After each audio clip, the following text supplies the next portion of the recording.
Morning everyone. So the first thing you're going to do today is create an account for Google SketchUp. So Google SketchUp's a drawing program that we're going to use, and hopefully eventually you will create a 3D print from what you make in Google SketchUp. So the first thing you need to do is make sure that you're in Chrome. So Chrome is down here in the bottom. So click on Chrome, up the top type SketchUp.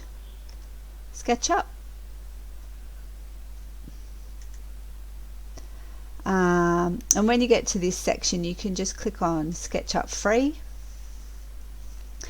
Then you click on Start Modeling, and at this point you'll be prompted to make an account.